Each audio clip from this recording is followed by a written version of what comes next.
We're back. Who? We've got the crackling fire in the background. Got some coffee in our mugs. Yeah, we do. Y'all know what time it is. Oh, or It's do they? Bad Apples time. Oh my goodness, it's been a long time. Oh, baby! I mean, the last time I heard this song right here was at your wedding. Yeah. Yeah, that's right. Right before my best man speech. Yeah. You know, all good. Good stuff. So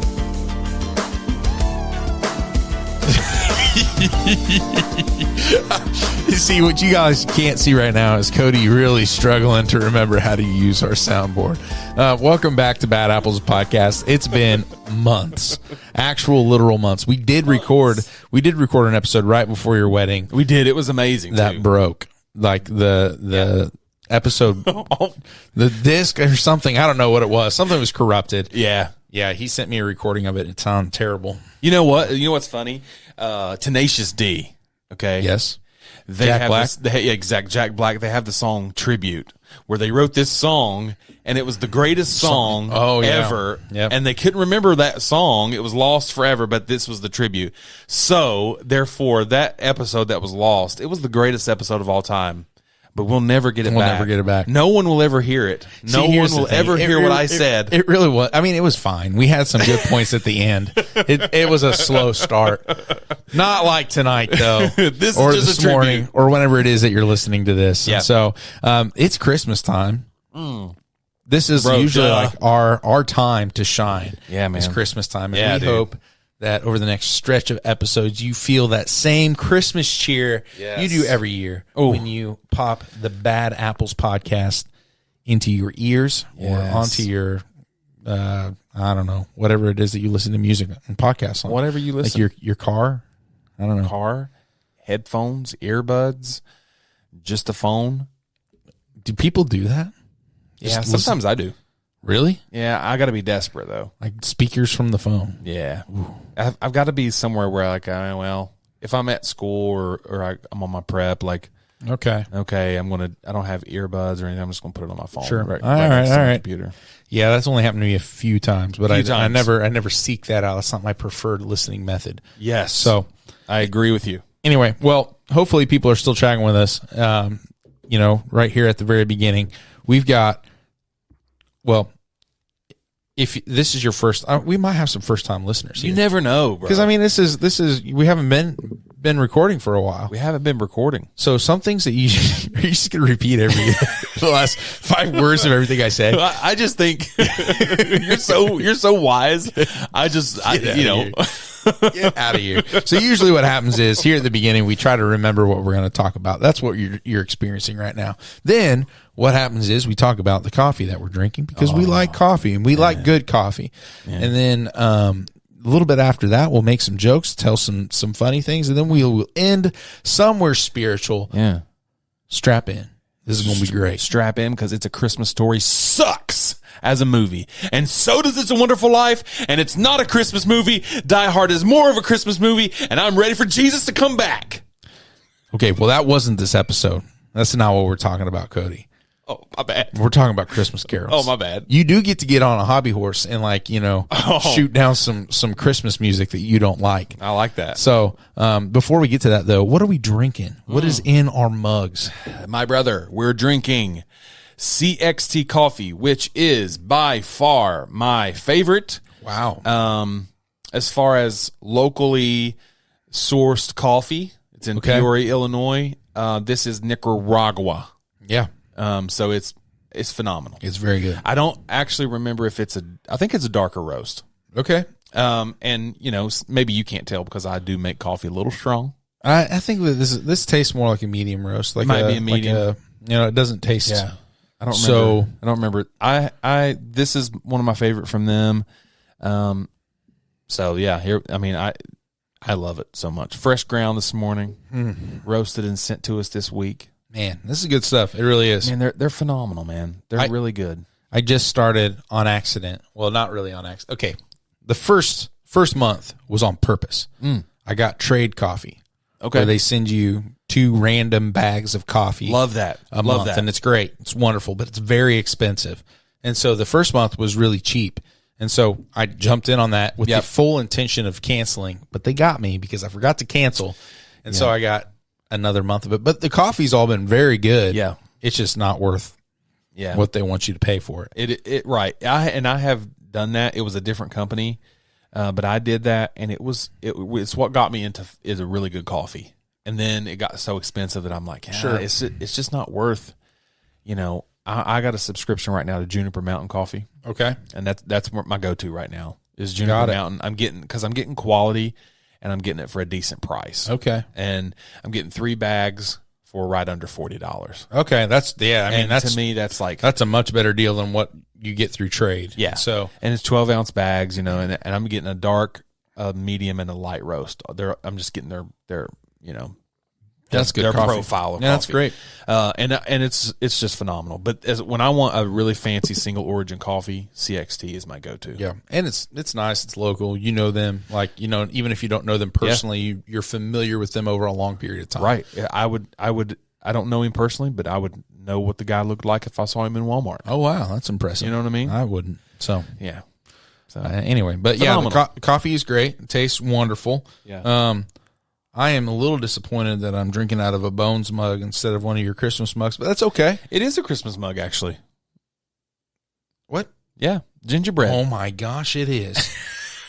And holy cow! And mine is the matching one, but it's Cousin Eddie from Christmas Vacation. Wow. So you got the gingerbread man and Cousin Eddie. Yeah, my bad, dude. I'm so sorry. Absolutely, man. What was I brought these are my fancy Christmas mugs. Okay. Are you a gingerbread guy? Do you like gingerbread? Have you ever met gingerbread that you like? I do like gingerbread, but I'm not going to be the one that grabs a gingerbread cookie. Sure. But I don't hate the scent of gingerbread, and I don't hate the taste of it, really. Okay. All right. So there is a bakery in Chatham. Okay. Called Wildflower Bakery. Oh, I've heard of it. Okay. So we got acquainted with Wildflower because Austin's kindergarten teacher works there sometimes. And so she was like, hey, I work at this bakery. She told the kids this, and, Austin's like, we should go to Miss Ogden's bakery. So we did. And when I say we, I mean Emily, and Emily loves it. She loves it. They've got these brownies that they roll out every week. And so she gets the brownie of the week. She's always in there for that. Nice. And so she sent me on a mission to go get brownies the other day. And I'm standing in there with the kids, and they had gingerbread man cookies.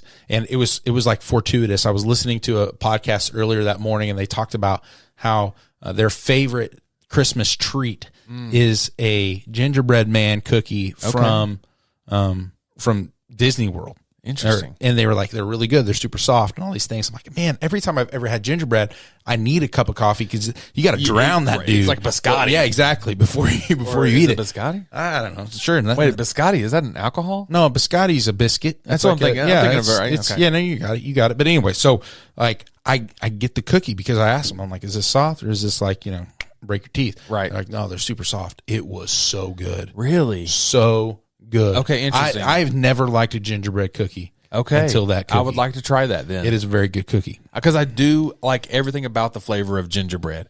But that's my issue with it. I'm never going to grab a gingerbread cookie because they're so hard. Yeah, exactly. I don't like I have no interest in that. Exactly. Yep. So, No, but it was so good. And they've got good sugar cookies. The brownies are very good. Everything there is really good. They've got apple turnovers that are super good. Oh, man. I really like the place. Man, I should have checked them out this morning. I was in Chatham this morning. Oh man, I'm sorry I didn't tell you sooner. Now you know. Yeah. Next time, Wildflower Bakery. I will tell you this though: if it becomes a habit, it becomes very expensive. Okay. I went in there the other day when I got my gingerbread man cookie. Yep.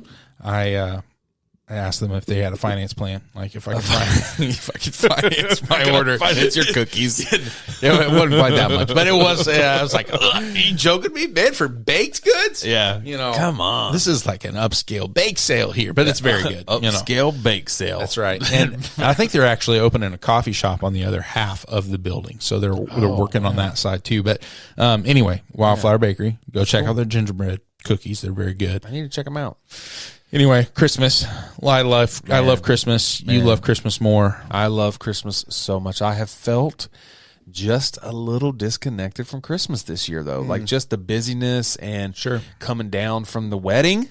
Yeah. Which, by the way, last time you heard us, we weren't married. Now me and Kia are married. Yeah. And, it's going great. It's a going great. It's a going great. But, like just the busyness of coming down from that. And then it's like, oh, we got to do the honeymoon. Then Thanksgiving was on the honeymoon. And then like we're coming back from that. And it's like, all right, now we can settle in and do Christmas. And for me, that's late. Yeah. Well, I mean, we haven't done a podcast episode since the summer. I don't think we've released one, have we? August.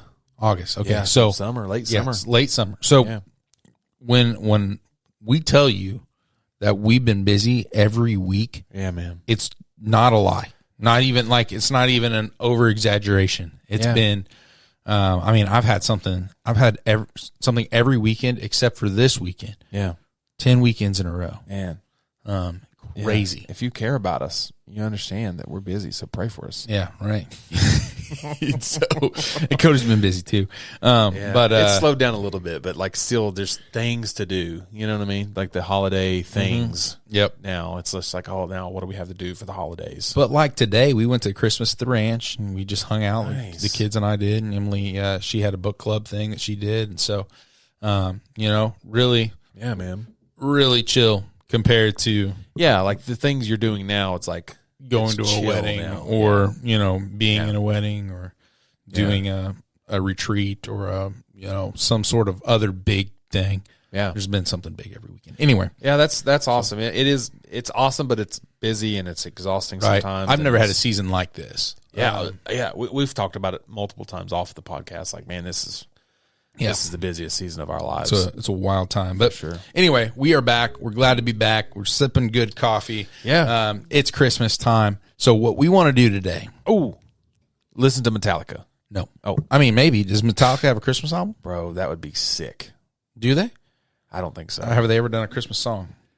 Could you imagine Metallica rocking out to like, I don't know, what I think Jingle Bell Rock? No, it would be something like Trans-Siberian Orchestra. It'd be like I love them. It'd be their Carol of the Bells thing. Yeah. So anyway, sorry. Anyway, we're going to be talking about Christmas carols. Christmas carols. Well, or Christmas music. It doesn't have to be a carol. Okay. Okay. Christmas music. Specifically, which ones do you absolutely, man, if you could pull this song from existence, what would be your go-to, get this Christmas song out of here? Oh, so it's gone. Yeah. It's like if you could delete it from the internet. There's one. I mean, there's absolutely one that I harp on every year. Okay. Every single year. I'm ready for it. I feel like it's overdone. I feel like it's not a hot take because I feel like I've met a lot of people in my life that agrees with me. Oh, is it all I want for Christmas is you? You don't like it? No, actually. So this one is more Christian based. Oh, okay. Are we going any Christmas song? You can go any Christmas song you want. So then I have two. Okay. All right. It's one of them. All I want for Christmas is you. Because you might, Number one, my one Christmas song that I say, don't sing this. I don't want to hear this ever. Mary, did you know? Oh man, I can't stand that song. So that's my one. Like, I really hate this song. It was a really good one-time special song. And yeah, but everybody does it, and it's like it's not fun enough to be a Christmas song. Right. It's not easy to sing along with enough and worshipful enough to be a worship song. No. So not theologically correct enough to really, sink in, because it's kind of confusing. It's like, well, did she know? She was told he'd be the savior. So did she know? I don't know. I mean, he's asking questions, not necessarily being like, Mary, did you know? Well, yeah, she knew. The angel told her. She kind of knew. Yeah. But here's my argument, though. I don't think she did fully. I don't think she remembered. I think she knew then, like she was told.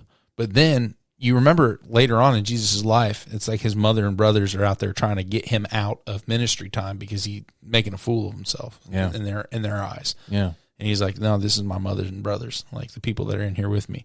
Tell them to go away. Yeah. Yeah. So I think she did at some point, like she was like, either it just wasn't what she expected, or maybe like she forgot. Maybe not what you expect. Mary, did you expect? Maybe that's what. Maybe did you expect? Mary, do you remember?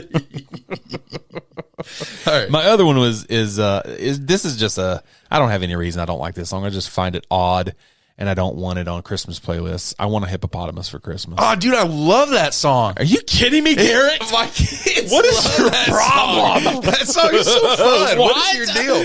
I want it off of every Christmas playlist I've ever had. I want a hippopotamus for Christmas. That's one of my favorites. Are you kidding me? I find it so strange and odd. It's strange and odd, but I hate it. It encapsulates a kid's wish for Christmas. A hippopotamus? Yes. Okay. Yeah. Mary knew. And why do you want a hippopotamus? No, I'm not saying.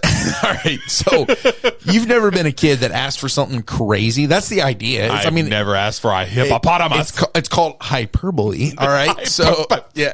So you go over the top to help people fully appreciate. I can't believe you don't like I want a hippopotamus for Christmas. Over the top, as in like an African animal that would eat a child. Well, it's not plausible, but it's a child asking for something. You know, it doesn't have to be plausible. I mean, just hearing the thing, I want a hippopotamus for Christmas. I'm just like, who let their child sing this song? Oh man. Yeah, but that's my two least favorite. I can't believe that Christmas Shoes didn't make the cut for you. That's one that. What is it? Christmas Shoes. You know, I want to buy these shoes. So that movie keeps popping up with Rob Lowe on my Sling TV. I hate that song. Thankfully I have not heard it yet this year. Well, I had ChatGPT give me the like some of the most like the top disliked, and that was on the top. That was number one. Oh, dude, I've never really hate that song. I've heard people say they hate it, but I've actually never really listened to it enough to hate it. So I don't know. The other one, I don't dislike it as much as other people do. Yeah. But it still is weird. Is the Baby It's Cold Outside? Baby It's Cold Outside. Yeah, that one can be a little bit uncomfortable. It's like, you know, I really can't stay. You know. Yeah, but yeah, you know. Yeah. I got political there for a while. It's you know, but have you heard the rendition where it's the guy's like, baby, I'm fine with that. You know, it's like, she's like, is it the John Legend version? I don't remember. His was pretty neutral. Was it? Okay. Yeah, I liked his version of it. It was fine. I didn't listen. I don't think I listened to that one, but the one I was listening to was like super folky and yeah, I love it. Yeah, so I don't like that song either. Not a big fan of Santa Baby either. There's the Christmas in Africa one too. It's like, do they even know it's? No, I've never heard that Christmas one. after all. I don't know. I don't remember what's it called. It's you know, do they know it's Christmas time at all? That's awesome. That one's tough. I've never heard that one. You know, Santa Babies. Yeah, it's whatever. I don't. It's just annoying. Any of the ones that kind of make like, you know, I Saw Mommy Kissing Santa Claus. Yeah, it's like any of the ones that make Santa like sexy. It's like, what? Yeah, well, there is this one song though. It's one of my favorite Christmas songs. It's called Santa Claus Wants Some Lovin'. Okay. Oh my God. And it's like funk and R&B. It's like old like 70s funk. It is phenomenal. And the where I heard it was Bill Murray did a Christmas special on Netflix like 5 years ago, and he ended the special with this song, and like George Clooney was in it, and it was just like Santa Claus wants some lovin', and it was just I'm like, this is a jam, dude. But yes, I am generally with you on making Santa out to be some pervert. Yeah, I'm trying to think if there's any other that I really just, you know, I also this is probably like gonna step on somebody's toes. Maybe not with like the people that normally listen to our podcast, right? But like, I really don't like Michael Bublé's Christmas stuff, and really it's because like I don't like his music in general. I hate Michael Bublé. And it's really, the thing is he's got a great voice. He does have a great voice. We're not saying that, you know, people. And he does a great job. It's just too clean. It's very like, clean. It's too crisp, too clean. Yeah. Too sterile. I agree with that. It's like, I don't know what it is, but it's something, there's something about him singing. It's like, yeah. Well, I have been on the So I really hate his music in general. Mm-hmm. I do not like anything he does. Except when I first started hearing his Christmas music, I was like, oh, no, wait a minute, I can get on board with this. But it was only because he was the closest renditions to what I consider some of the greatest Christmas music ever. Like his versions of some of those songs are almost identical. Yeah. So then it becomes, and he's got that like old school crooner, yeah. So then it becomes like, okay, well, at one point I'm like, well, I'm just going to go back and listen to the originals. So then I go back to the Bing Crosbys and the Frank Sinatras and the Dean Martins, and I just listen to them. And so now I'm not as on the Michael Bublé Christmas train as I once was. Yeah. He is on my playlist, but I'm going to go to Bing Crosby or Nat King Cole. Yeah. Anytime over Michael Bublé. Sure. All right. And Harry Connick Jr. Favorite Christmas album of all time? Oh, dude. You only get one. It's Bing Crosby, White Christmas. Of course it is. Yeah, I got to. Hold on. You're such a classic sucker. This is hard for me, dude, because there's one that I think you will say, so I'm not going to say it. And it's actually a low-key favorite of mine. Low-key? It's a low-key. Is it the Reliant K one? Yeah. Yeah, the Reliant K Christmas album is fantastic. It doesn't miss. It's so good. And all the songs are good. And it's got some deep parts in it. Yeah. It's not just all. It's got some moments where I'm like, shoot, that's deep. Yeah. Where their original songs. But I'm also torn with Nat King Cole's album. I think that album is also, man, to me, Christmas starts when Nat King Cole starts singing. Love that album. Yeah. I feel like not a song on that album misses. But then Elvis's Christmas album. Dude, Blue Christmas. Come on. Ugh. You don't like it? Listen, I like Blue Christmas when it's like in one part of a movie and you hear him sing the chorus is not even one time. That's not even the song on there that just gets me going. What is it? Santa Claus is coming to town. Or no, Santa Claus is back in town. Bro, him in the leather jacket and just rocking out. I don't remember that one. Santa Claus is back in town. You gonna see me coming in a big black Cadillac. Oh, it's Christmas time, pretty baby. Dude, I have no idea. You've never heard that song? I don't know. Dude, rocking out to that song with Kurt Russell as Santa Claus in Christmas Chronicles, and he's rocking out to that song in prison. Dude, that was a jam. I didn't watch Christmas Chronicles. It was decent, but that was the best part. Okay. All right. So those are some of the ones that we like dislike. Yeah. All right. I mean, the Reliant K Christmas album, best Christmas album out there. I also think like the David Crowder Band Christmas album was really good. I forget about that one. That one's really good. I love David Crowder. But it's the David Crowder Band. It is not the one with the nutcrackers on the front. Not the super good. Not David Crowder alone. No, David Crowder Band. There's a difference. Band. Yep. And then I mean, I recently told you King's Kaleidoscope put out some that's really good too. King's Kaleidoscope, some of the best music. Yeah, they're different, man. Yeah, I like Hillsong's Christmas music as well. Oh, I thought they did a good job. They do some really good stuff. I mean, I have issues with.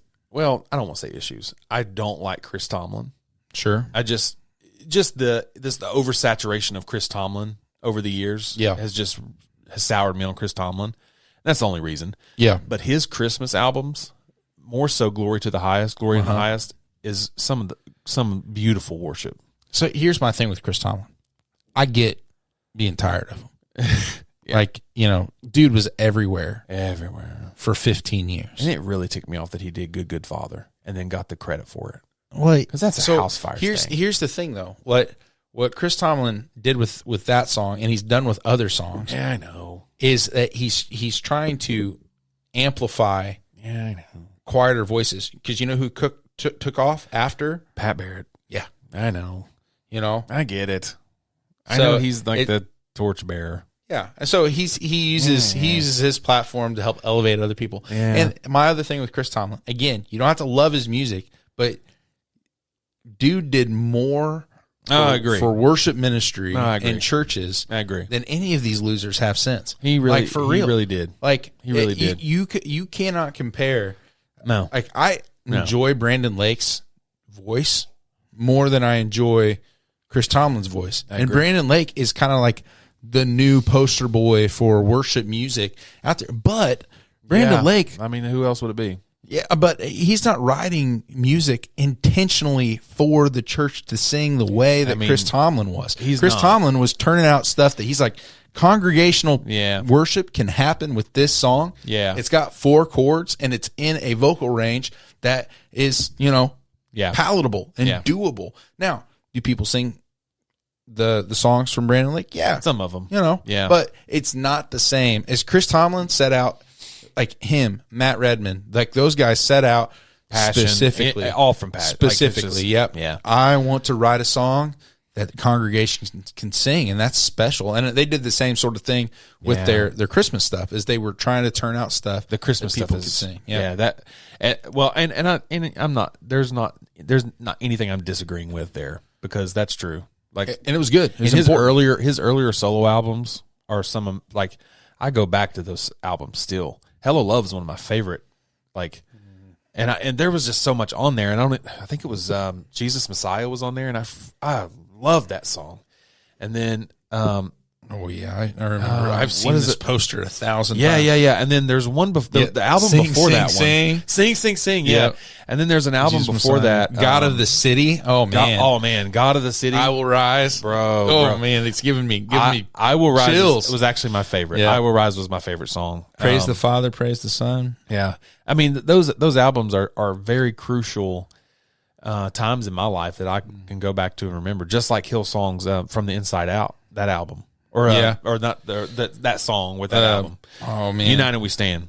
Yeah. Oh, the United series was like, and then the iHeart Revolution was so good. Great.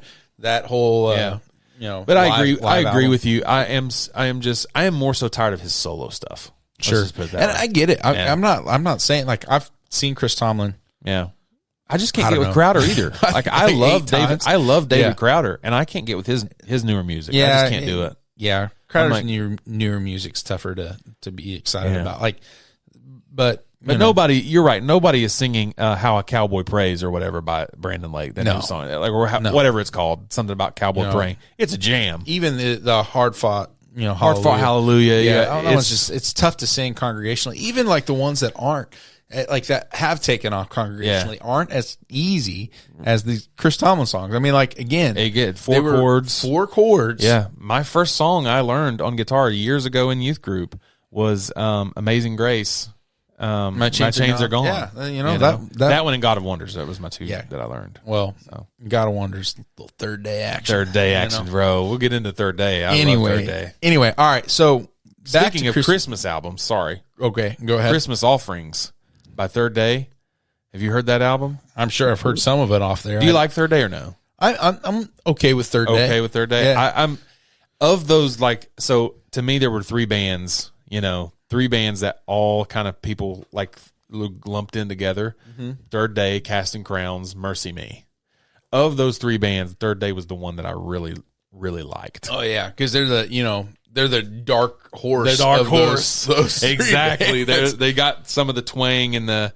I listened to a lot of Casting Crowns when I was young because it was on the radio, and so I was familiar with Casting Crowns more so Casting than Mercy Crowns Me and Third Day. And not that they didn't play Third Day and Mercy Me on the radio, they did, but Casting Crowns is what they played. Oh yeah, music always gets us off track. Right. Well, hey, the track for tonight is music. That's right. This is all music. So, what we want to talk about, though, is we want to talk about specifically, like, a Christmas song or two that it's just like is theologically rich, and if people would, Christmas music is one of those things where you find it on the radio, you hear it in the store, it's baked into your favorite Christmas music or movie. I mean, like, I love, like, we just started watching Home Alone with the girls. Oh, like, so, yeah. maybe there's parents out there that are judging me for that, and that's okay. You know, that's fine. I'm sure there's. We fast forward through the parts that are a little bit spooky. Yeah. But man, the music in Home Alone is so good. It is. You know, you got Run Rudolph Run in there. Yep. You got like the best version of White Christmas. Do do do do do do do do do. That's the best version. Yep, You know? that one's in there. You've got the Carol of the Bells, like that super spooky one with that John Williams does. It is spooky. So good. Yeah. But there's so much good music in there. Also, side note, watching Home Alone through the eyes of my kids is just magic. That's because awesome. I've seen those movies hundreds, like literally hundreds of times. Right. And so getting to watch them fresh perspective. Now, they're on their way to watching it hundreds of times. Like they've been watching it already all the time. That's they're awesome. like, all they want to do is watch Home Alone. Yeah. The first one and the second one. But they get like, they're like, I can't watch it when the bricks happen. I'm like, I can't watch it when the bricks happen because I'm crying. Right. You know, it's hilarious. It's so funny. Eat brick, kid. Such a good movie. Oh, both man. good. I liked the third one too, but then that's where I stopped. I haven't seen the third one in a long time. Yeah. I know that was the first one I watched, and so I think that, you know, my kids could probably handle that one. You watched the third one first? Yeah. So did I. That was the first one I saw as a kid. So did I. That's crazy. I was like, well, what's 3? What's this mean? Yeah. And they're like, oh no, there's 1 and 2. I'm like, 1 and 2. Wait, what? Man, I mean, the part with all of the pranks, not the pranks, but like the home defense stuff is just, it's the best part of the movie, but they do such a good job the first hour and a half of making you want to be a part of it. Yeah, they do. They really do. It's really good stuff. Also, this is a free thing. You get out there on the internet, go to YouTube. Somebody somewhere has done the entire that sequence of like the bad guys trying to break into his house and all of the pranks happening. Yeah. They've done that with Lego bricks. No like way. stop motion Lego brick figures, and it's excellent. Is it Adam Schneider? No, it's not Adam Schneider, but it's that's awesome. It is so good, and they use the audio from the movie behind it to kind of like just keep it going, and it's so good. Man, we watched it today, and you'll have to link me that. Yeah, it was really good. There was we tried to watch the one that was Grinch too, and that one was bad, but the Home Alone was bad. Yeah. No, I mean it was poorly done. Oh, okay. I thought you were saying it was bad as in the Grinch bad. No, the Grinch was bad. He's really not bad. He just has a small heart. Oh, that's true. You know. Other fun thing, since we're just kind of in the weeds here. Yeah, I love that. I feel like every Grinch remake, it's their goal is to try to justify and rationalize why the Grinch's heart is so small. I think we talked about this last year. I think we did too. I think we did a Grinch movie and talked about that. Yeah, I do like it. I do like they give more exegesis there. Well, it's speculation. However you're saying the word. It's all. But the thing that I have found that I don't like about the Grinch, speculation with all of that, is it feels like it's everybody else's fault that he is the way he is. It's like, at least in the Jim Carrey one, it's like people were mean to him, and that's why he didn't like Christmas no more. Yeah. Take some responsibility, dude. Well, I mean, it's like, it's one of those things where, when bad things happen to you, that sucks. Mm-hmm. But going out and being a jerk to other people because your life is hard, is not right. Yep. You can't control what's happened to you, but you can control on how you respond. There is that conversation that's happening right now at high school where I work, and it's like it's like, hey, don't be a jerk. We know that you've been through some crap. Yeah. But like, you don't have to be a jerk. Right. Like people don't have to be jerks just because you've been through some trauma. Sure. Like, yes, it's bad. Yes, let's sit with you in this boat of trauma. Mm-hmm. But you can not be a complete jerk to people. Yeah. Right. Yeah. I get it. No, I mean, and I don't know. I think that there is a sense of the world owes me something. Oh yeah. That has happened with some processing of trauma for sure. Like, And I'm not dismissing anybody's experience. And I understand that it's hard, but the other piece of it is it's like you can't control the past, but you can control how you move forward. You can healthily process that, and don't be the reason that somebody else is going through hard stuff. Yeah. When I think about the people that like I know that have, traumatized other people, it's because they've got trauma in their backseat that wasn't their fault. Yep. But then they've gone and they have taken that out on other people. Yep. And then it's like, dude, you're just keeping the cycle going, Anyway, I agree with that. Hobby horse. I just had a conversation with Kia, because it's like I have been like I started kind of talking about triggers. This is a trigger or whatever, and talked about triggers, and I'm like, you know what, I'm done with that because I'm not going to use something from my past to justify how I'm acting currently, or justify how I do something or how I react in some way right now. Sure. So I'm canceling triggers.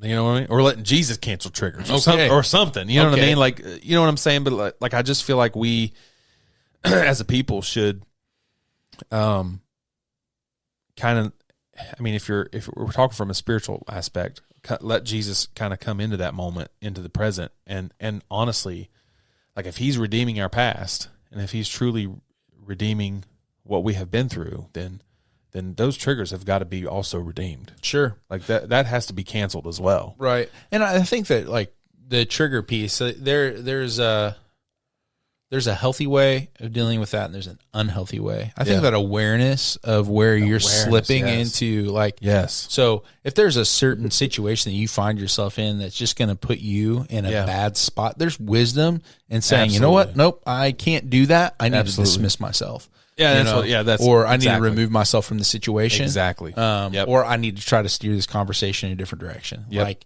there's ways of doing that where you're not, a jerk or a burden on other people, or expecting the world to bend to you. Yeah. Being triggered by things isn't wrong. No, the way you're right. Correct. The way that you respond to that triggering, that's your responsibility. You have to figure out how to to do that appropriately, and more so like what I was meaning, because that's exactly what I was saying in my mind. But more so, like, also not using triggers as an excuse. Like, after you have acted this way, right? Like, I was just triggered. I was just triggered. Well, wait a minute. If you knew you were triggered, then that's even worse. You were aware responsible. Of it. Then you're responsible for this moment. Right. And so that's something that I have been, trying to work on in my life, is just, Oh yeah, there's being aware. Awareness is beautiful. Something that's been sticking out to me. I don't remember how I got onto this, but it was I was thinking about Solomon, and I was thinking about all of his wisdom, and there's a difference in having wisdom and using wisdom. Oh my gosh! And so, like, one of the things you think about with Solomon is Solomon in many ways was a fool. Yeah. Yet was still the wisest man that ever lived. Wow! Yep. And so I think that those two things can exist at the same time, because a fool, can still be somebody. It's actually even more foolish to know the wise choice, but to choose the wrong. Oh man! And you think about Solomon and all of his folly, all of his mistakes. Yeah, he was not unaware of the wrong that he was doing. And I think about that for myself. It's like, there are very few things where it's not like I didn't know. Right. I didn't know this was going to happen this way. Right. That I'm caught by surprise with the consequences very few times. Yes. Usually I'm fully aware of like what kind of consequences are going to come down the pike for this foolish decision. And so, it's hard for me to look at like the things that are the consequences of my choices and be like, wow, I wish I would have known that this could have, I knew. I knew that this was the terminus. The bus was going to stop here eventually. Yeah. Yeah, man. That's crazy. Anyway, that was a lot of things. Yeah, I love that. Without talking about the thing we want to talk about. Hey, that's how we do it. So if you were going to pick, we can do a few of them if there's like a couple that you really, really want to do. But like, this is hard.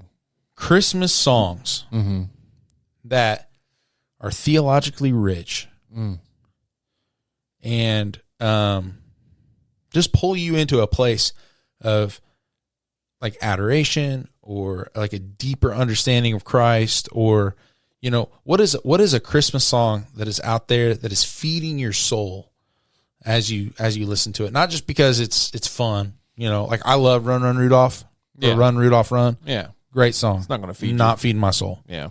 So, I think the given one for me is "Oh Holy Night."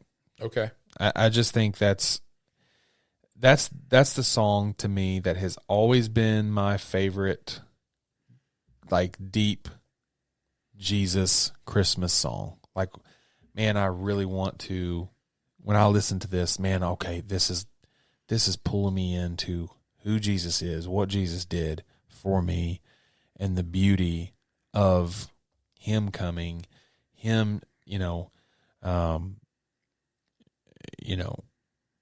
God incarnate, all that stuff. And to me, and that may be the most popular one, I don't know. But that's my one that I'm just like, I've always loved that song. Okay. No matter who sings that song. It could be a singer I don't even like. And it doesn't matter. Yeah. Whatever rendition. Oh Holy Night. Yeah, whatever rendition I hear of that song, I just love it. I marvel in it. The lyrics are absolutely beautiful. So that's my one that if you're asking me quickly, that's the one I'm coming up with. Yeah. Off the top of my head. No, Oh Holy Night. And it's hanging on my wall. It's beautiful. Yeah, I'm looking at it right now. And I thinking about like different lines in there. The thrill of hope. Yeah. I mean, just yeah. There was a youth group Christmas series that we did a while back that was called A Thrill of Hope. And I'm like, what a beautiful name for a series. I wish I could come up with that. It was a curriculum that we were using. But The Thrill of Hope. I mean, I think that there's that's sometimes lost, that idea of like, or the weary world rejoices. I was getting ready to say that, yeah. For yonder breaks a new glorious morn. I mean, like there's so many, just, it's a beautiful song. And that you're talking about that brings you into a place of worship and wonder, and that when they break through that, fall on your knees, and just that moment of like, we are worshiping the King who came and became God in flesh. Yeah. That's just it's so beautiful. Yeah. I love it so much. So I led worship for years and years and years. I mean, I started as a worship leader. And so then I continued to lead worship. And so one of the more challenging things is trying to come up with Christmas music during Christmas time. And so Oh Holy Night was one of those songs that I always wanted to sing. Yeah. But I had to have somebody else sing it because the range is too wide. The range, man. The range. It was too tough. I couldn't sing the whole song. But like Keisha Easley kills that song every year. Yeah. She does such a good job. Yep. And she sings it usually at our Christmas Eve service, and she does a great job. Yeah. So it's I don't know, man. It's just it's such a beautifully rich, deep, it just draws me in to this place of worship that I feel like, Advent and the Christmas season should be like, man, having those candlelight services that I used to go to, and it was a complete darkness, and all you had were the voices, and all you had were the candles, and all you had was this time and space of you and people around you and God, and worshiping Christ coming. It's beautiful. It just holds a special place. Yeah. I got a couple. I think that one of the ones that's more recognizable is O Come, O Come, Emmanuel. Yeah, man. Like the David Crowder band version was by far still is my favorite version because it's real spooky. Yeah. And every time I've ever played that song, I play it that same way. Yep. And I can sing that song. Great song. And so, Great song. yeah, but it's just the to ransom captive Israel. Yeah. Yeah. It's a beautiful song. Just you think about that. Like if you, and we're not Israelites, you and I, we're not people of Hebrew descension. I mean, like, right. At least I don't think we are. Don't think so. All right. Anyway. Yeah, you put yourself in that position though. You think about what was Israel, captive by. I mean, yes, they were captive by the Romans, but it's that deeper sense of they were still held captive in their sin. Yeah. They were captive to a sacrificial system. They were captive. They needed a ransom. Yep. And even though they weren't freed from the Romans, they were freed from their sin, whether they recognized it or not. And we are too. Yeah, man. And so that spookiness, that kind of eerie thing, I love that sound. I love the lyrics, Yeah. Great song. Skillet just done a version. Skillet. And I mean, it's pretty good. Listen, my favorite kind of skillet is the skillet cookie. You don't like Skillet the band? Not really. Come on, man. They rock out. Yeah. Oh, wow. Listen, man, I'm glad they exist. I really am. I'm glad they exist because there are people that they really connect with that kind of music. I freaking love them. And I'm not a skillet guy. Not a skillet guy. Not a skillet. It never have been. Never have been. Wow. It's not like I used to be a big skillet guy. Now you're just not. No, it's like never been your forte. Never been my thing. Yeah. I've seen them live a lot, actually, believe it or not. Well, I mean, they're exclusively with Winter Jam. I was getting ready to say by way of Winter Jam. Yeah, I was going to say $10 you can see them. You can see everybody. Yeah, right. Yeah. It's mind-boggling how many times I've seen New Song and I hate New Song. That's only way that people are listening to New Song is through Winter Jam. I wish they would come out with a new song. Oh man. So yeah, Winter Jam. Winter Jam. Anyway, but so there's that one. Another one that is probably not as familiar with people. But it's All Glory Be to Christ. Okay. And so I actually don't know if I've heard that one. It's to the tune of Auld Lang Syne. That's right. This is King's Kaleidoscope just put one. I don't know if they're the ones that actually wrote the song, but it's coming. I don't know. It's an old hymn, but they just did it and they put it out and it was good. I mean, I love anything they do. I'll have to listen to it. Yeah. So the lyrics, I'm just going to read it to you. Yeah. It's, should nothing of our efforts stand, no legacy survive, unless the Lord does raise this house, in vain its builders strive. To you who boast tomorrow's gain, tell me, what is your life? A mist that vanishes at dawn. All glory be to Christ. All glory be to Christ our King. All glory be to Christ. His rule and reign will ever sing. All glory be to Christ. And I just, this is one of those songs that make me think of my funeral. Yeah. Like, I don't know if you've got those songs that you're like, this is what I want. I want played. I want them to sing this song at my funeral. Yes. And this is one of those songs. It's like, because at the end of the day, sing, should nothing of our efforts stand, no legacy survive. Yeah. Like, wow. Unless the Lord does raise this house, in vain its builders strive. To you who boast tomorrow's gain, I love this. Tell me, what is your life? A mist that vanishes at dawn. All glory be to Christ. Because at the end of the day, it's like your life is a vapor. Yeah, that's true. Here today and gone tomorrow. Yeah. And so what is it all for? All glory be to Christ. That's the only eternal significance we have. And so this is not like a super Christmassy song. Right. Beautiful though. But it's on their Christmas album and it's so good. I'll have to check that out. I love King's Kaleidoscope. Yeah. I think they are very unique. Yeah. It's a unique song. Yeah. And so, it's a good one. Yeah. But yeah, I'll have to check that out. Got any other ones that you're like, oh man, I love this song? I like "O Come All You Faithful."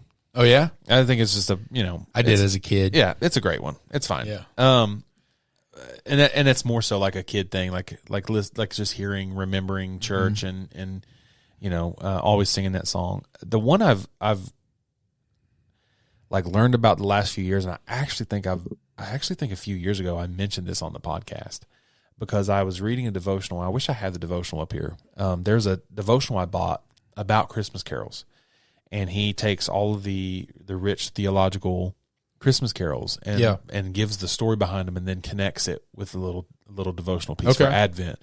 And I don't remember what author did it. I just kind of found it on Amazon or something like that.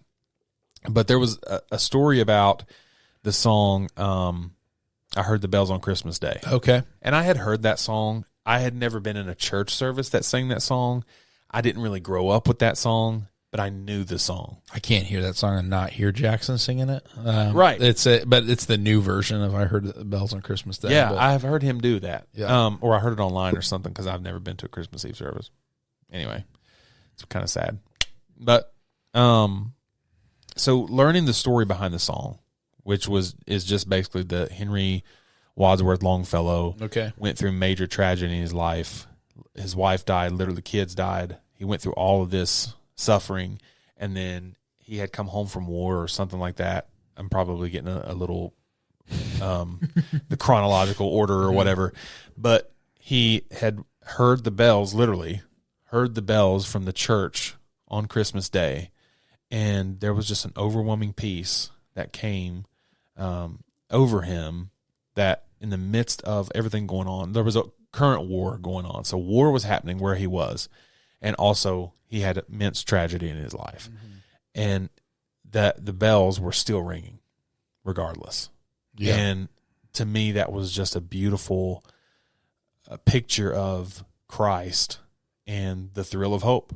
Yeah. And this picture of a weary world rejoicing, and this darkness and this light that is coming, and this peace that is coming, that in the midst of all of this, in the midst of what even you're facing currently, you can still hear and know that Christ is around you, near you, with you, and here for you. And to me, that was a big message to me, learning about that song. Because the lyrics are beautiful, but sometimes you just don't listen to lyrics of Christmas songs. And then when you really read them and when you really feel them, then that's when you get them. And so that has become one of my, I love this song. I don't really hear a lot of people doing that song. There's an old... it's the original version is not, like the hymn is not... easy to... It's not. It's like a Puritan or something. Yeah, it's not easy to execute. Maybe not Puritan, but you know what I mean. The one that Jackson does, I can't remember who. I'm getting ready to... Well, Frank Sinatra does one, but there's like an R&B singer that does one, that does a version of it, and I don't think it's Stevie Wonder. Oh well. Anyway, there's a lot of people that do it. Frank Sinatra, of course. He does it. And Frank Sinatra's Frank Sinatra. I mean, come on. Hey, honorable mention about favorite Christmas songs. The Christmas Waltz, one of my favorite Christmas songs. How's that one go? Got me off guard. Man, he loves it. And this song of mine. Oh, yeah. In 3/4 time. It's just beautiful, man. Yeah, it's a good one. A deep cut. Here we go. This is like my last one was kind of a deep cut too, but this one was a deep cut. This is we talked about the Reliant K album being so good. Oh, bro, come on now. They have a song in Like a Lion, and it's kind of like it's a spin on the Lion, Witch, and the Wardrobe. Yes, it's this idea of like it's always winter but never Christmas. Never Christmas. Yep. And he's playing on that idea of like that distance we feel from God. Yes. But the last line of it is like, because when it's always winter but never Christmas, sometimes it feels like you're not with us, but deep inside our hearts we know that you are here and we will not lose hope. Man. And so that's my it's just it's just talking about like hopelessness in the midst of, and I think that Christmas season, the older I get and the more I know about people, the more I just know that this is not an easy season. It's not, dude. It's not. I mean, It's not. And as a kid, you grow up and it's like, it's fun and it's light and it's great and it's beautiful and it's bright. And, and on the surface, we have so much joy kind of like pushed at you. Yeah. But the reality is the older you get, the harder, I believe, the harder that Christmas becomes. Yep. Because there's more people that aren't at the table that were there before. Man. And it's also just like, there's that sense of, or maybe I'm in the same spot as I was last Christmas and I didn't want to be here, or, whatever that is. Wow. And so I think that Christmas is such a mile marker for us, as a people. It's like it's an annual holiday. We remember the things. We are with the people. We have these things, It brings you back to childhood, and maybe childhood was one of there's just so much potential for hurt to be there. Yeah. And I'm not like trying to rain on Christmas. I love Christmas. No, I get what you're saying. Christmas, for the most part, in our world, in my world, is filled with joy and excitement and greatness and all these other things. But I also understand enough about people and my own life that there are certain things about this Christmas that are difficult. I mean, I just, I think about my grandparents and, I have one grandma out of the four that, I grew up with. Yeah. Or four grandparents, and Grandma Becky's still living, but the rest of them, I miss them every Christmas. I think about them and I miss them, and it's just they aren't there. And, I miss my uncle, and there's just different people that you have those kind of repeated things, and there's different people that are just missing at the table, and then I also think that there's just that perpetual sense of, you can feel like you're in a winter. Yeah. And man. I think that this song speaks to that. Another one that does is Seasons by Hillsong. I don't know if you're familiar with that one. Oh, gosh. But it's like... dude, you made me forget about... I love that song. It's a good one. And it's like the... I can't listen to it and not cry. Oh, it's a tough one, but there's... I'm going to get it. I'm going to get it really quick. Yeah. The lyric... The writing in that song, the lyrics of that song are absolutely impeccable. There was one year at CIY that they did like the high school kids, they had like a jam session. Yeah. And one of the girls, she's like, I play this song. And so like they play that song and she sang it and she just poured her whole heart into it. And it was just beautiful. Wow. I mean, and what's cool is, I know enough of her story and that I see it. Like it's like, you're not just singing the song because you like the song. This song is from you. And there's sometimes you have those songs where you sing them and it's like, this is my song. This is like absolutely who I am, what I want, and this is true of my life. But oh man, it's such a beautiful song. Yeah, and it's like the chorus is, though the winter is long, even richer the harvest it brings. Though my waiting prolongs, even greater the promise for me, like a seed, I believe that my season will come. Yeah. And I think the best part is the bridge. Yep. Because man, it's this if you're the God of seasons, I'm just in a winter. If all I know of harvest is that it's worth my patience, then if you're not done working, then God, I'm not done waiting.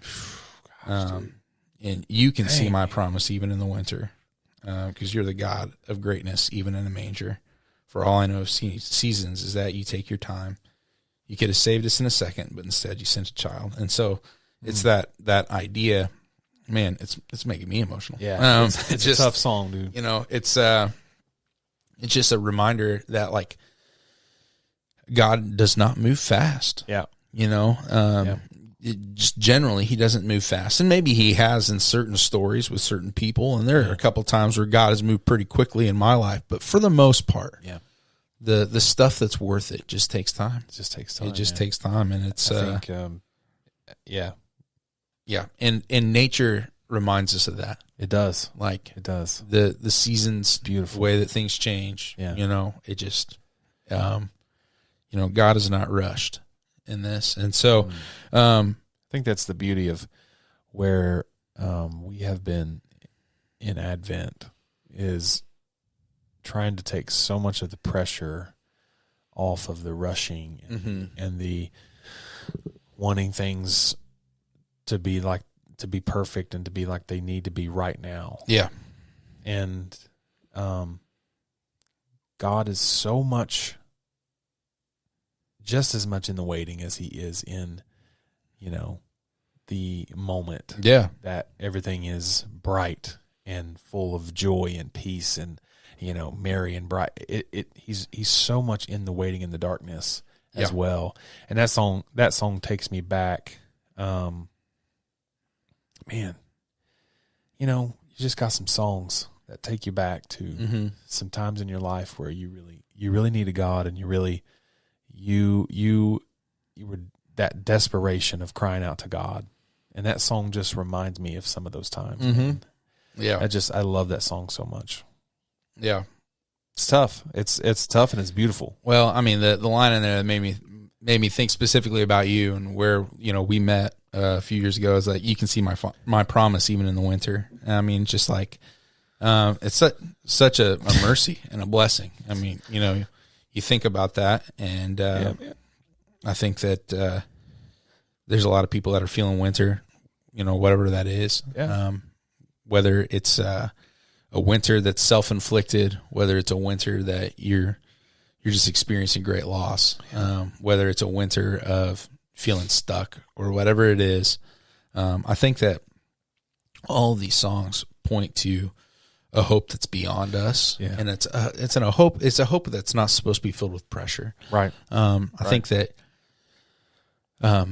one of the things we get wrong with hope, and I talked about it a little bit on Sunday when I was preaching, was just I think that we put all of these parameters around hope where if you're gonna feel hope, you can't feel any kind of remorse or sorrow or pain or grief or any of those kind of things. Like, like hope can't coexist with negativity, and that's just not true. I mean, actually, I think that hope is amplified in the negativity, because you're grasping for something that's not your responsibility and your control. It's like hope is outside of you. If your hope is within you and the things that you can do with your hands, that's not hope. That's right. That's self-sufficiency. Self-sufficiency. I mean, that's right. And that's not hope. Right. And if you have forgotten what self-sufficiency will buy you, I want to encourage you to go back and listen to the lyrics that I read out of All Glory Be to Christ. What is your life? Right. Right. It's here to get today and gone tomorrow. So what's your hope in? Yeah, it's in Christ. And I think that if you're in that winter, in this Christmas season, if you're in that spiritual or emotional or just personal winter, I think that the encouragement is to fix your eyes on the hope that is yours, given to you freely. And everything doesn't have to be better right now for that hope to be real.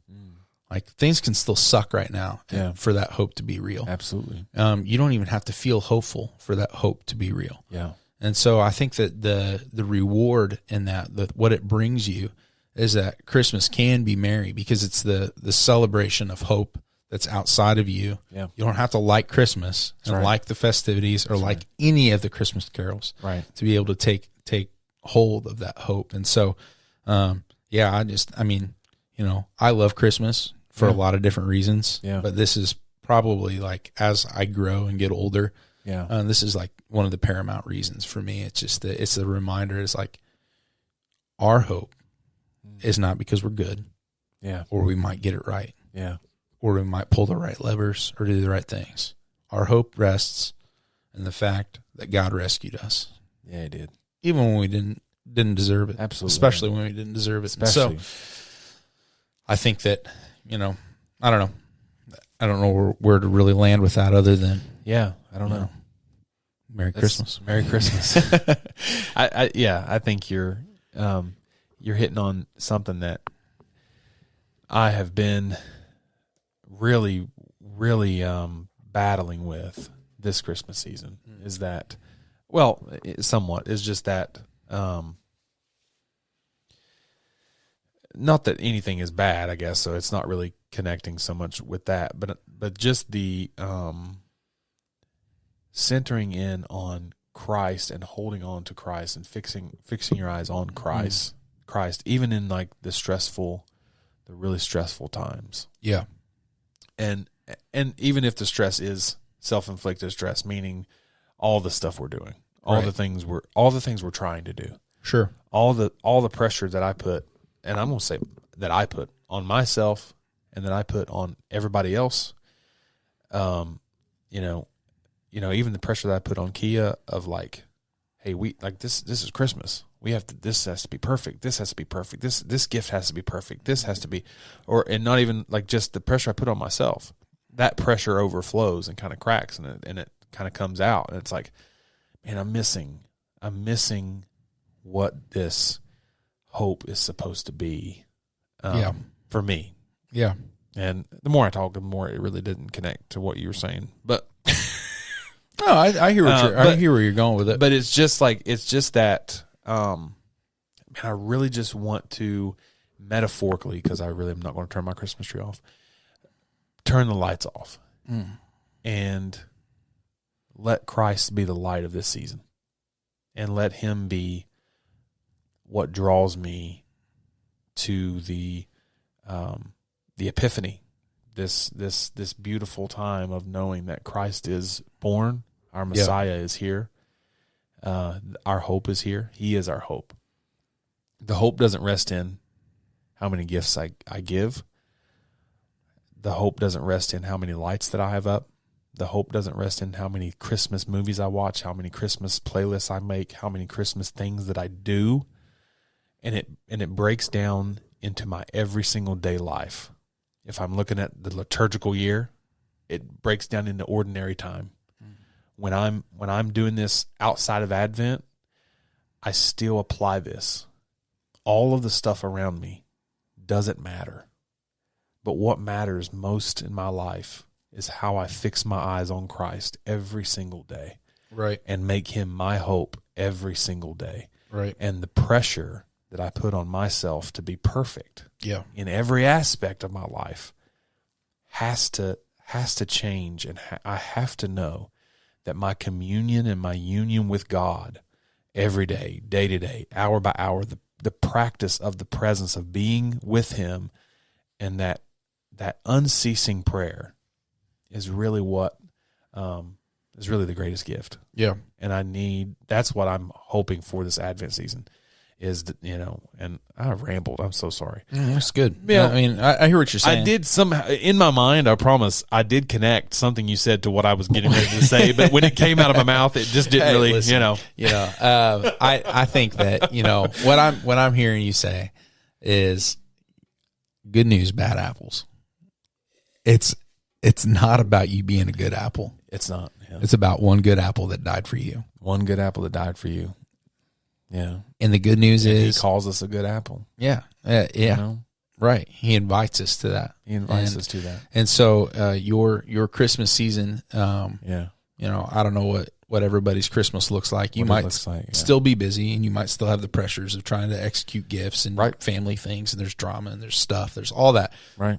And that's fine. But and I'm not going to shame anybody for having those things, because that's just the way the season goes a lot of times. But I think that the gift in this, and the gift to remind yourself of as you're going to bed at night and you're like, man, I'm tired and I'm busy and I'm financially strapped, whatever it is that all glory be to Christ. Yeah.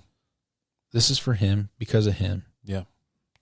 All of it. Yep. And if I'm not remembering, that's right, that I'm doing Christmas wrong, that's the only way. Yeah. It's like, if you have forgotten that all that you do at Christmas time is not for Jesus. That's right. It's not to, make him happy. It's not to throw him a really good birthday party because he needs that. Yeah. No, it's to remind you. That's right. Of the love that the Father has for us. That's right. And that is it. That's right. And man. so we need that. Yeah. This season's for you, whether you like it or not. Whether you like it or not. It's there to remind you. Yeah. God bless us. So everyone. That's it. Okay. With that, tell the people what they want to hear. Hey, God loved us first. God loves us best. and God loves us most. It's been a while. But this is the Bad Apples Podcast. This is the Good Apple Podcast. You can't change the name. We are what we are. We are what we are. Are what we are. I love it. Hey, we love you. Merry Christmas. We'll get together again before Christmas happens. Yeah, Merry Christmas. We'll come to this table again. Yeah, I hope so. Yeah. Just leave it set up. We'll come back by another day. That's right. That's right. So, yeah. All right. All right, cool, man. All right. Be blessed.